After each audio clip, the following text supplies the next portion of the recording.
All right, I think we're good to go. So one thing we're doing this morning is we are recording this.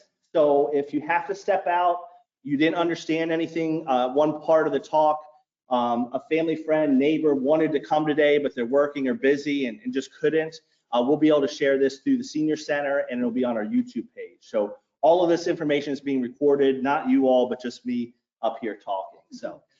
Good morning, everyone. My name is Eric Hayden. I am a meteorologist with the National Weather Service down in Newport.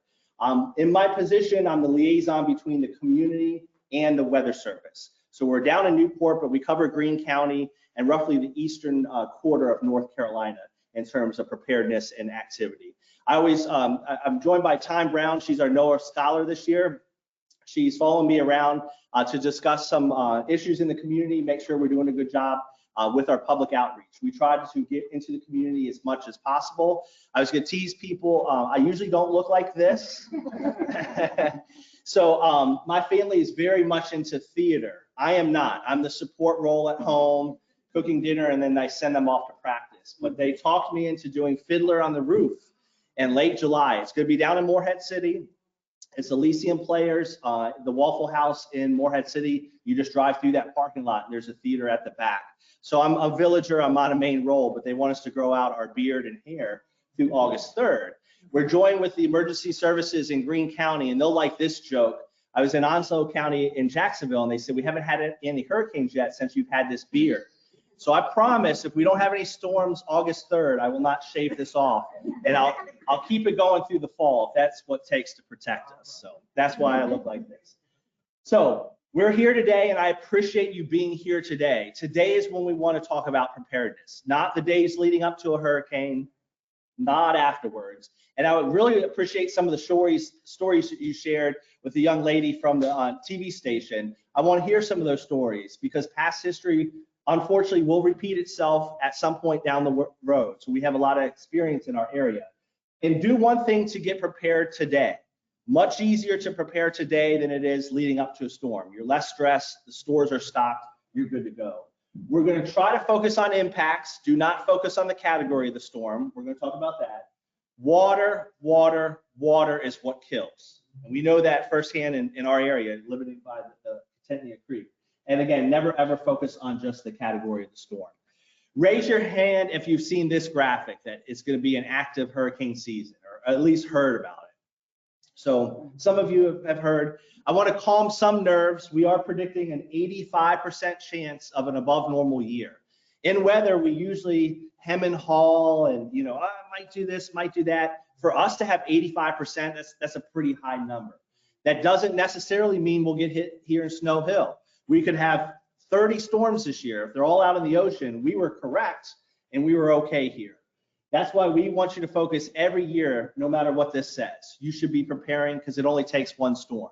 We could have the wimpiest hurricane season on the record of mankind, but if that one storm hits us in Greene County, it's a big deal. So I'm not saying that, you know, not to just totally disregard this, but we should prepare each and every year, no matter what that says. So ways you can prepare, and Miss Time and I will help you at the end if you need to navigate these websites. We can show you how to put it on your phone, all that stuff. This is a forum. This is not me just talking to you, it's with you. So sharing stories, helping you after. This is kind of like the precursor to our discussion. And we're going to have emergency services from the county up here. This is kind of an interactive day, not just PowerPoint and me showing you things. But with that said, our website is the single best place you can get information. Miss Sharon has access to this. She shares a lot with the Senior Center. Everything you need on this page, from is it going to rain this afternoon? Hopefully we get some rain. We need it. Are we going to have a hurricane? Any of that. And the joke we have with that is, if it's the weather you love, it's weather.gov. And the joke with that is you've paid for this website. We fall under the Department of Commerce. You fund us $4 a year per person. Radar, satellite, when you watch the local news, any of that weather data, that is your weather data. These brochures, those are your brochures. So use the local information because you've already paid for it. It's tax money at work. Another website that's good is the Hurricane Center. That is us as well. We have the same stuff on our local page. If you just want a one-stop shop, that's why I really recommend our local page. But sometimes people like to see the National Hurricane Center in Miami. It's hurricanes.gov. One good thing, each morning they do a hurricane outlook 4 times a day. You can check that out and say, hey, do we have any chance of storms coming up? This is an old image. It shows where current storms are, or like a high, low, or medium chance of a storm in the next 7 days. So you look at this every morning, we don't have to worry about anything, we're good to go. The last week or so, we were watching an area off of Florida for a possible development. It never turned out. I was hoping we'd get a little something because it'd probably be some good rain for us. But that's a good thing to check out.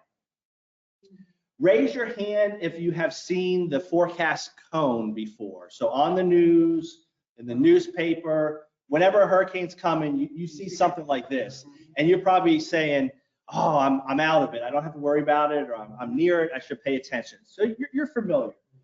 The one thing we want to convey is that only shows where the center of the storm is likely to go. And we know a hurricane is not a dot on a map. Florence and Matthew, they never hit here. The storm hit down in Wilmington, or for Matthew, it really hugged the coast. The center of the storm did not hit Greene County. But did we have a lot of flooding in Matthew? Yes. Hurricanes are hundreds of miles across.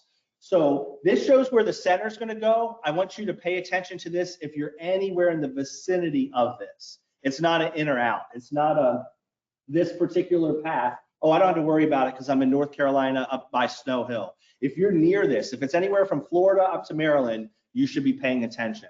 And some people are caught off guard because as you get closer, it's going to get skinnier because we're more confident of where it's going to go. So we kind of know that, but for some new residents that may have moved to the area, if you're anywhere near that, you should pay attention. It's not an in or out. There's other information at the hurricane website that I won't go in super in depth. The county provides that from us. We share this with people like Sharon. So you're going to have access to this. There's graphics that show you when are the strong winds going to get here. So when is the last day you have to bundle up your house? When is the last day to evacuate to Western North Carolina? And then you don't have to worry about it as much up here, but I just wanted to show you this in case you move closer to the coast. We can have storm surge that pushes the river backwards all the way up to Kinston. So we can have storm surge. It won't be like the 10 feet high they get in New Bern, but it keeps the creeks from draining, and that's why you get some flooding potentially up this way. So those graphics are on the website.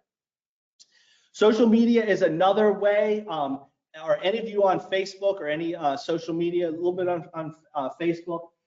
There's a tremendous amount of information out there. When you see a post from us, it's a good idea to share it because you're helping the community share good information.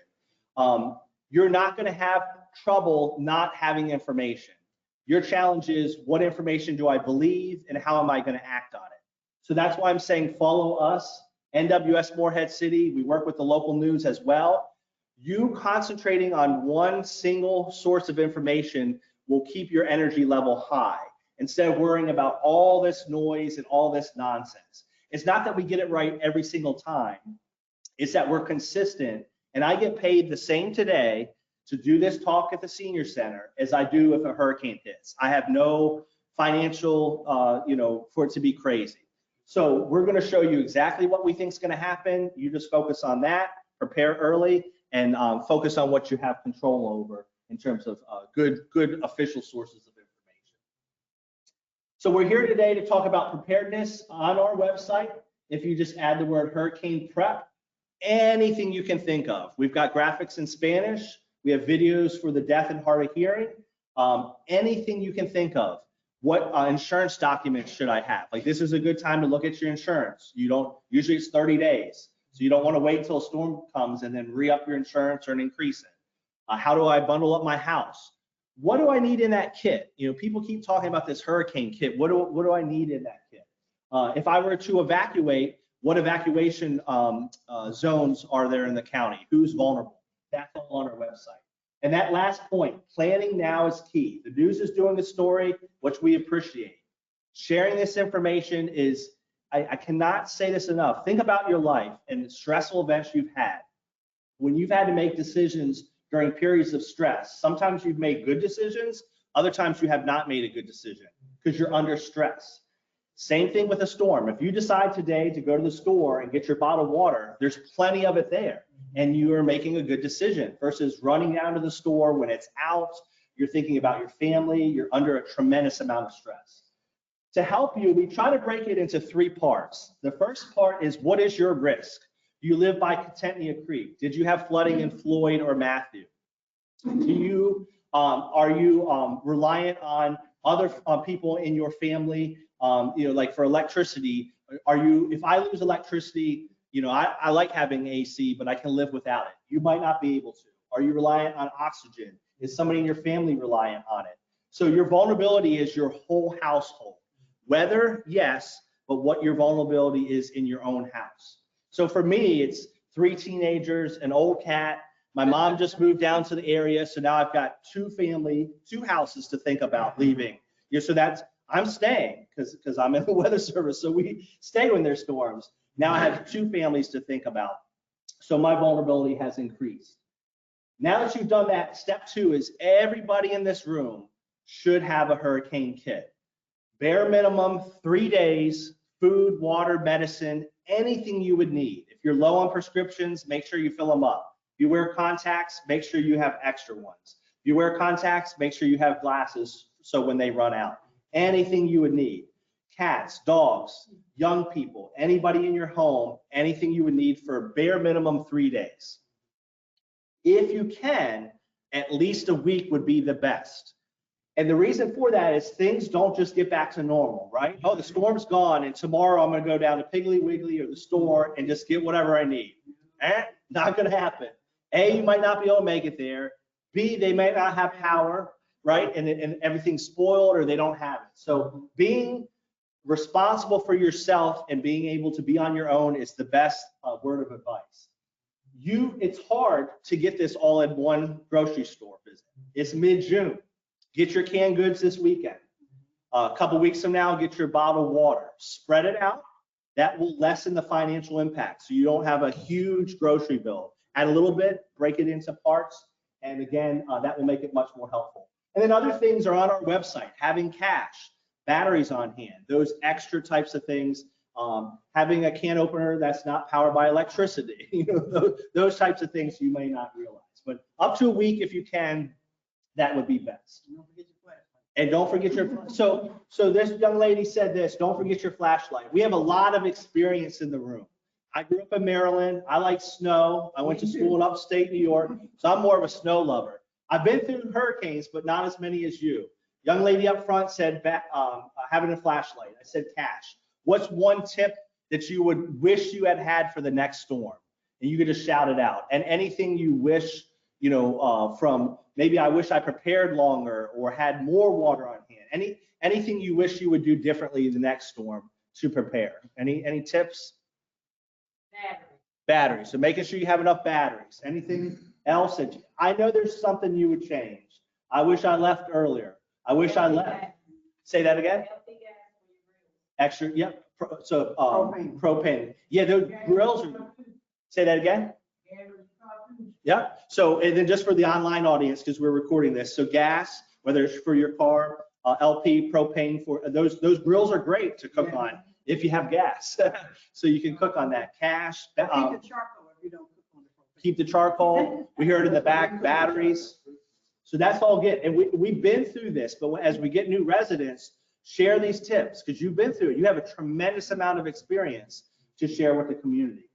So how vulnerable are you? Have a kit, everybody in the room. And step 3, have a plan to leave the area. I know for some people it might be hard to leave the area.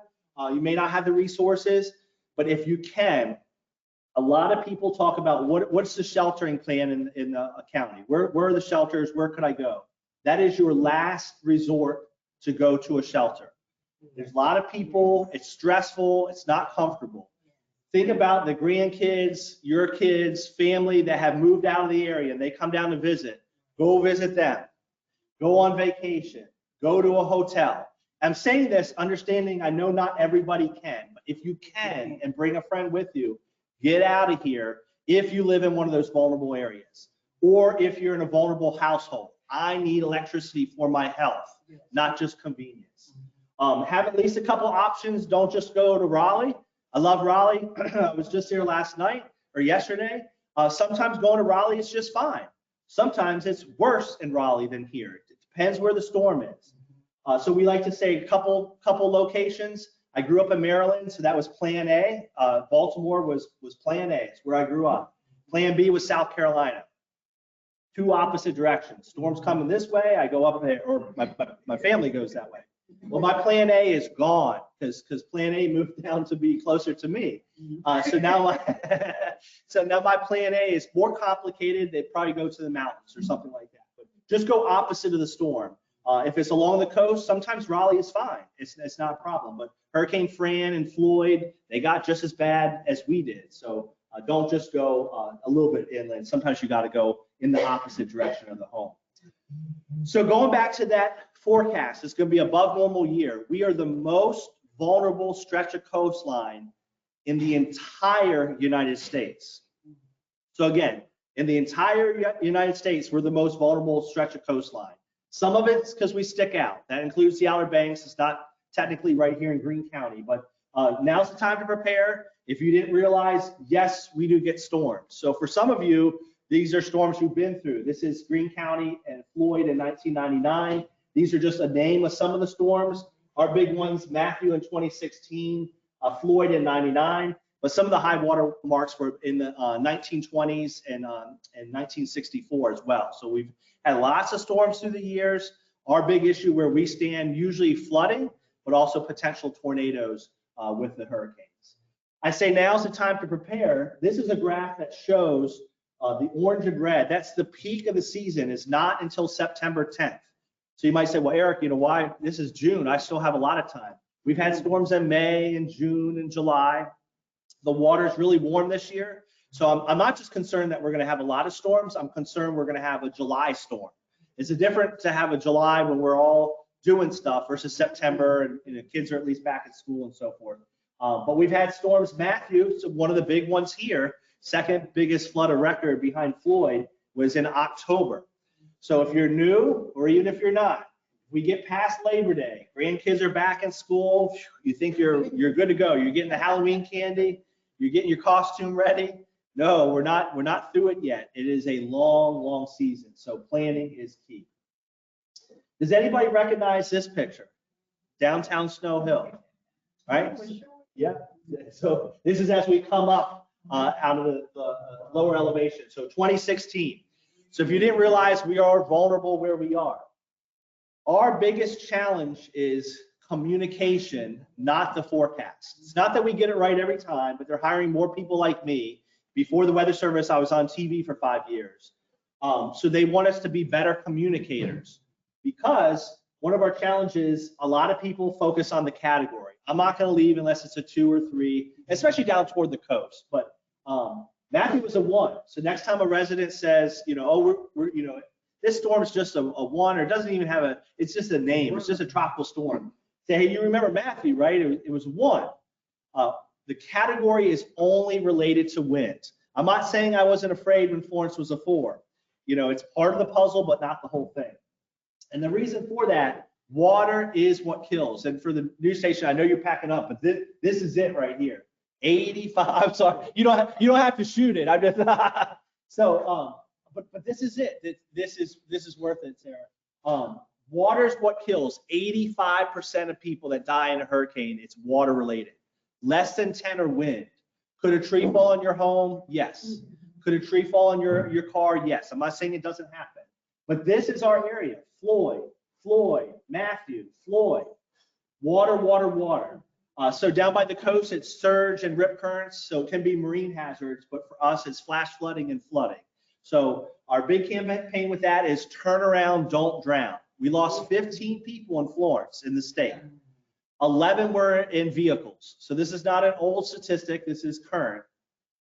All 11 that died in flooding were in vehicles, all 11. This is like having a smoke detector at your house. These are preventable deaths. Can the water come up quick? Yes. But it's more that you're crossing an area you shouldn't. So when you decide to stay. Don't go looking around after the storm. When you decide to evacuate, evacuate. Don't rush to come back. Your life is not worth it. So if you remember anything from this talk, water, water, water is what kills people, not necessarily the wind. Past experience can be a good or bad thing.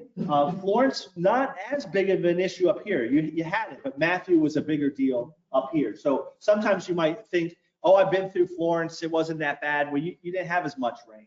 Versus Matthew, you really did in terms of past experience. So sometimes past experience can be a good or a bad thing. Sometimes it's a bad thing when you think you've been through a real bad storm and it wasn't quite as bad as it has been. For everybody in this room, raise your hand if you have a generator or know somebody that does. So some of us do. More than half of our deaths in hurricanes occur after the storm.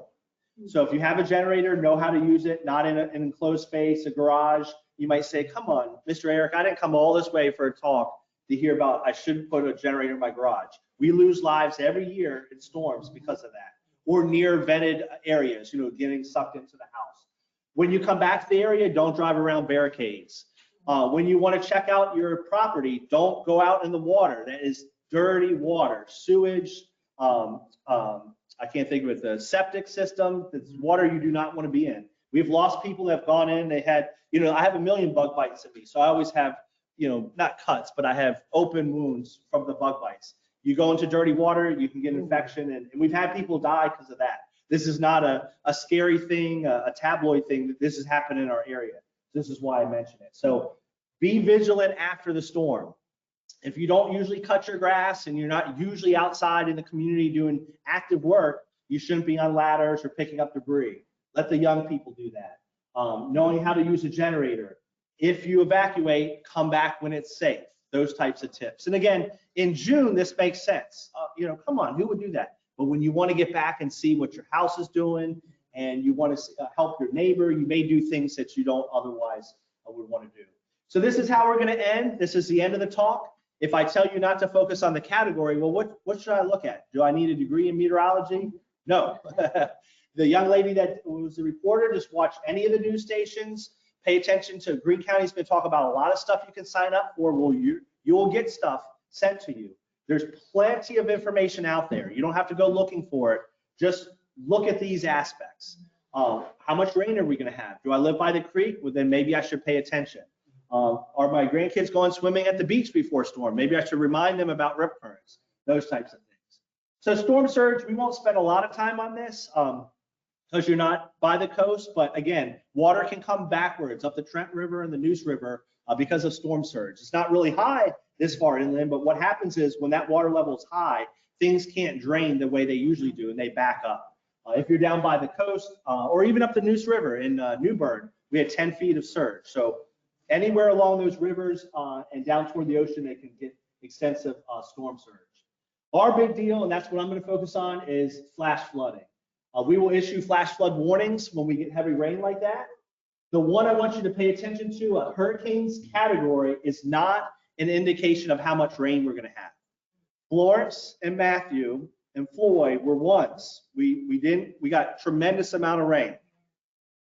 And cars can float in less than 2 feet of water. Well, why might I have mentioned this? So just down the road from where we stand today is Hookerton. Anybody live in Hookerton or by there? So we're just down the road. So water's very strong, very powerful. It can carry a car away easily. So that's step number one. And you have a little bit of topography. Where I live down by Morehead City, it is flat as a pancake. So even when I come up here, I'm like, ooh, we have some hills. And again, we're not talking Boone or Asheville, but just that little bit, you have flash flooding. So water's powerful. You might say, well, Mr. Eric, I'm not driving through that. Well, you don't realize that's, right? That's what you're trying to drive through. And Mr. Eric didn't find the craziest picture on Google or online. I didn't say, show me that is from Hookerton during Matthew. This is your home. This is your county. So water's powerful. You don't know how deep it is. You don't know if the road exists underneath it. It's very common for this to happen. What happens is this conduit or the pipe under the road, it's rated for a certain amount of water. And we plan for a lot of water. Well, sometimes we get more water than we plan for. So it starts to scour out the road. And that little white pipe you see, that's a water main. So when we talk about having water or food, you might be in a great location and you're okay, but you may not have access to food or water, or electricity. If you have a medical condition, these folks may not be able to come help you right away because they can't get to you because of you live down a road that has been washed out. So to reemphasize, turn around, don't drown, never ever cross a road. And again, just to reemphasize, why do we say stock up on things? Because you might not be able to get out, down the road. River flooding, Contentia Creek, Tart River, Neuse River, we've got rivers and creeks all around us. River flooding can last for many, many days and weeks. So we know, once the rain falls, then it's flash, the creek flooding, and then the river flooding. So this is just some examples just outside the county, but in Pitt and Jones County. So all around us, we're surrounded by water, and some of the highest totals in Floyd and also Matthew were inland. So a lot of people think, hurricane talks in Snow Hill, we're just as impacted, if not more, than right along the coast. It just depends on how the storm sets up. And again, most flood deaths are in vehicles, and a lot of them are at night. That makes sense. Nobody would cross that flooded road, but at night you don't know, how bad it is. The young lady, the reporter that was here earlier, I talked about rip currents. When you go to the beach, just like this past weekend, beautiful weekend, we had a little storm out in the ocean. It generated swell at the coast. We can get bad rip currents. So well ahead of a storm, if it's nice weather, I can see why people would go to the beach. The storm's not here until Friday. Monday, Tuesday, and Wednesday are good beach days. We lost more people, like I told her, in Lorenzo than Dorian in 2019. Dorian devastated Ocracoke Island. But again, a storm out in the ocean can produce those dangerous rip currents. If you go to the beach with the young kids, just remind them, swim at a lifeguarded beach, red flag day, don't go in, and swim left or right, parallel if you get pulled out. You do not get pulled under. It's nothing to be afraid of, weather's to be respected. If you know to not cross a flooded road and to not fight a rip current, you're gonna be just fine.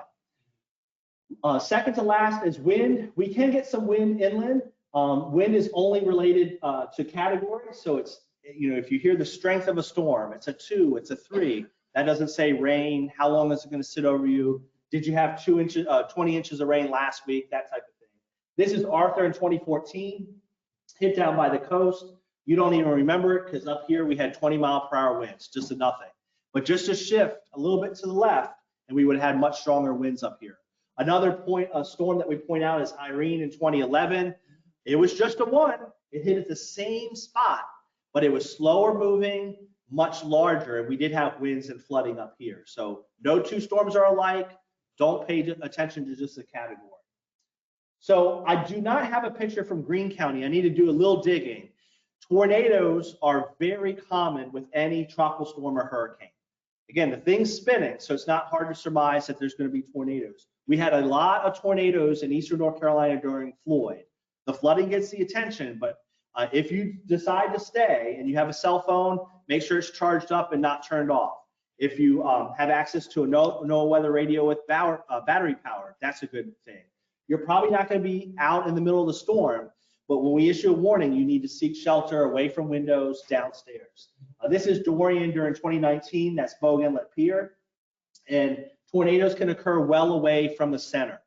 When Dorian approached, it hit Ocracoke, but 24 hours before it made landfall, because again, it's not a dot, it's a huge mass of wind and water that's moving through. The first band of rain that entered the shore produced that tornado. So if you decide to leave, leave. If you decide to stay, stay. Stay put, don't be out. Even if we have a tropical storm, nothing. We're gonna get 2 inches of rain, you decide to stay, that's not a problem. Just have multiple ways to get warnings. So what can you do now? Sounds like we get a lot of crazy weather, and we do, but you're still here. You've lived here for a long time. We live in an awesome community. That's why we're still here. Share this information with people that have not seen this presentation. We're gonna have it up on YouTube. Start working on your kit. You know if you've got food and water enough for a week now or not. If you haven't, start working on it. Don't make your plan based on decisions, and don't forget about after the storm. A little shout to the Senior Center here. Ms. Sharon was one of the first people, the Senior Center, to sign up for our Weather Ready Nation Ambassador Program. Any agency, the county is an ambassador as well, churches, schools, hospitals. We would always give talks. We would always bring these brochures, but now we're waving our hands. We're saying, hey, can we present in the community? Sundays, Sunday afternoon, any time of day, 24/7, we'll get out here. And then people like Sharon through this program say, hey, what about Snow Hill? Can you come up here? Of course we can. So that's just a program we have. Any business, anybody can sign up. It's not like an individual thing. It's more, oh, you think this would be good in your church? Have us at Bible study on Wednesday night. You think this would be good at your Bridge Club meeting on Saturday afternoons? Have us come out. Any way we can get in front of people, we want to be out there. So at this point, I'm going to call up Greene County Emergency Services. Miss Sharon has my contact information. If you ever need anything, email, contact her. I'll be here. Anything I can do to help weather-wise. Very passionate about weather, like to talk about it and help our community. So Mr. Brock is from the County Emergency Services. He's going to talk about some of the resources in the county and more of a county-centric thing. And Mr. Brock, if you stand roughly in this area, because we're going to record it, you can look out at the audience. I'm going to do one quick thing. You're welcome. Yeah, anything here this way would be good to go. Thank you. All right. Hey, thank y'all for coming out today. My name is Brock. I'm with Greene County Emergency Services, okay? So I'm just going to talk about a few things that are specific to our county that Eric could touch on, but Eric covers a wide area, okay? So how many people have ever heard of Code Red in Greene County? Okay, so quite a few. Code Red is Greene County's emergency notification system. So basically what it is residents sign up through our program, and anytime the National Weather Service puts out a warning, a watch, any sort of alert, it sends automatic notification out to the public. It will give you a phone call to kind of tell you what's going on. If the county pushes out something, let's say that there is a storm comes through and there's some debris that needs to be reported or damaged, that sort of thing, it pushes out that message of who to contact, who to call, that sort of thing. So if you are not signed up for Code Red, reach out to one of us. Myself or Andrew is in the back in the red shirt, and we'll be more than glad to walk you through how to sign up for it. It's completely free, doesn't cost you anything. It can you can either get a phone call to either your cell phone or a landline. It works as well. You can even have it set up to send you an email out. So Code Red is just a really good tool that we have that we can disseminate some information through that as well. So the county also has a vulnerable population registry that our social services office maintains. And basically what that is, if there's anybody that has that falls in a vulnerable population, and that can be anything. That can be if you are, homebound, or if you are on oxygen, or you have any sort of condition or anything like that that kind of makes you more vulnerable than the normal population, you can sign up for it. And generally before the storm comes or anything like that, DSS will reach out to everybody that's on that registry to kind of figure out, hey, what is your plan? What do you plan to do? That sort of thing. So that's a really good tool to use as well. We have some of the applications back there in the back that if you got some questions about it, we'll be more than glad to pass those out or answer those for you as well. Do y'all have any questions? Okay. One other thing I want to talk about is we have a few shelters throughout the county that we would open up. Now, everybody has a plan in place because, Eric's talked about that this morning. So nobody here is going to need a shelter, right? All right. Well, let's say that you do. All right. So our primary shelter is going to be at Greene Central High School. Okay. Well, if you have followed any of the school news or anything, the high school was actually being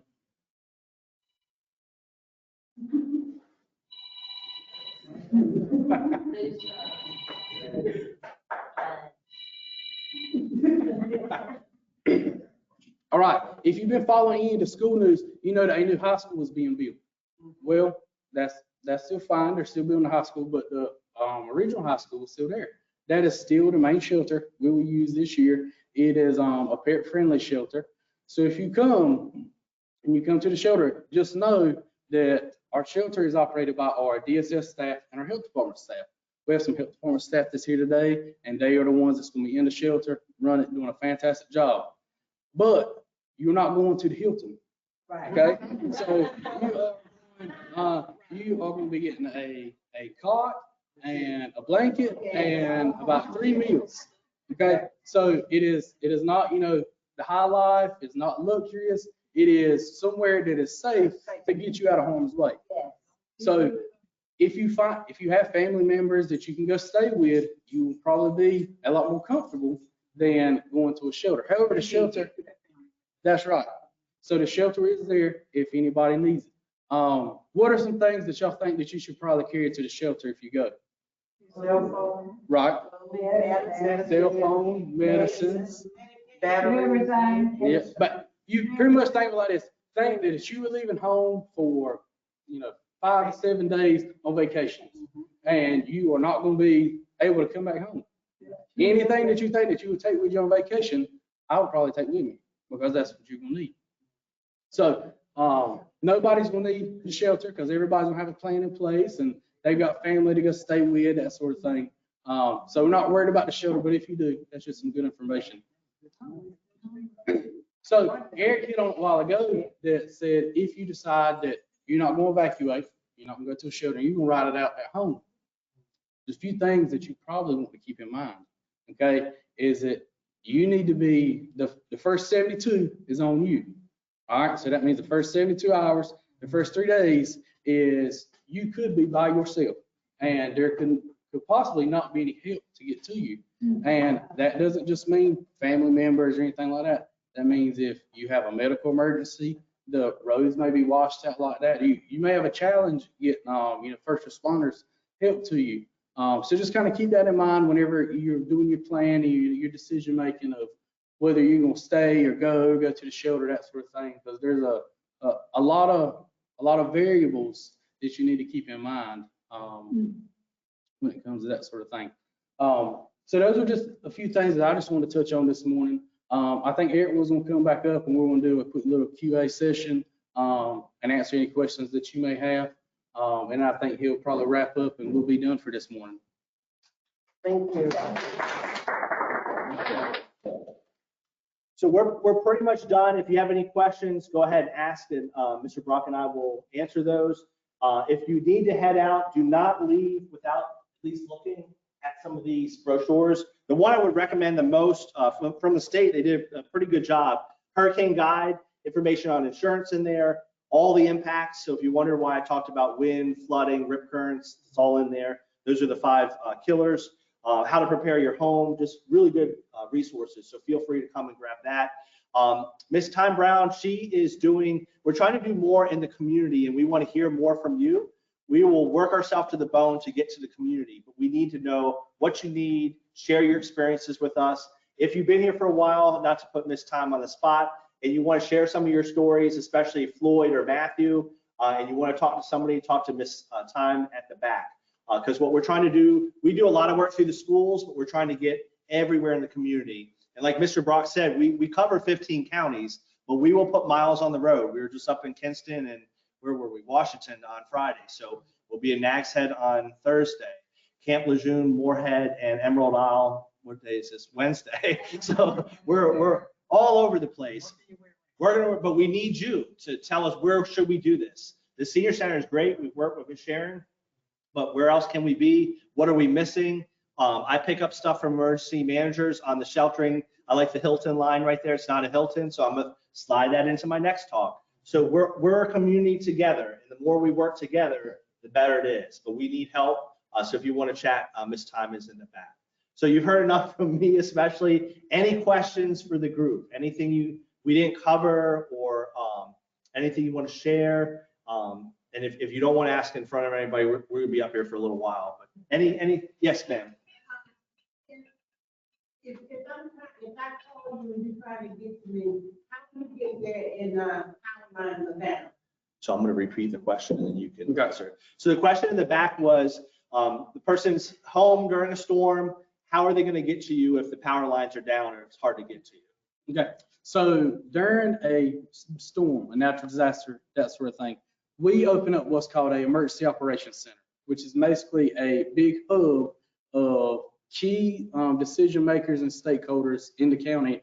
And that's kind of where all of our decisions are made from. So in the EOC, we keep a running list of road closures due to either down power lines or down trees, the damage to the roadway that Mr. Eric showed us a few minutes ago, flooded roadways. We keep a map of the county and what damage is where, so that assists the responders to know the routes to take to get to you as safely as possible. It might be hard. It could be very It challenging. could be challenging. Yeah. Yep, that's exactly right. A lot of times, when storms still going on, they're not gonna try to dispatch. They're That's right. You until it's safe. So the follow-up in the back of the room was just the first responders may not be able to get to you right away, have some patience, especially if it's the height of the storm. With the down lines, they may not be able to get to you right away, but they have a database of what roads are open. But it's slow, it's patience. So that's why if you can leave and it's a really bad storm, it is better to leave because you'll have access to more quicker care. Would they be able to contact you and let you know they couldn't get to you? Yes, so whenever somebody calls in and they say, hey, we need to be, evacuated, that sort of thing, we keep there's certain documentation that we get from you, name, address, phone number, that sort of thing. And if we're not able to come out, we will let you know, hey, we're unable to, come this time. We'll have, when the storm subsides or conditions improve, we'll make effort to go back out. Do y'all need to invest in a helicopter? So the question in the back was, do we need to invest in a helicopter? We can take up a collection just like we do at church on Sundays. So we, as the Emergency Services Office, we have a wide range of resources that we can pull from at the state level, the state and federal government level, and they have those resources available to us. So if it comes into a situation where a household does need to be evacuated, but there's not a safe way to get there, we could request a helicopter to come and have those people evacuated. Tax money at work. See, sometimes it works well. But patience is also Yep, key. that's exactly right. That's exactly right. Anything else? Those are good questions. All right, so we don't see anything else. Feel free to come up. Please grab some brochures through Miss Sharon, their Facebook page, probably the county. We're definitely going to share this recording. It's on YouTube. It'll be exactly like you saw. So if somebody couldn't share it, and if you don't know how to get to that or access it, just ask me. We'll make sure that gets to you. So we really appreciate you coming. You're helping us prepare for the storms. And I'll keep the beard going. If I have to keep this through the fall, that's just what I got to do. Well, thank you very much. We appreciate it. Thank you. Thank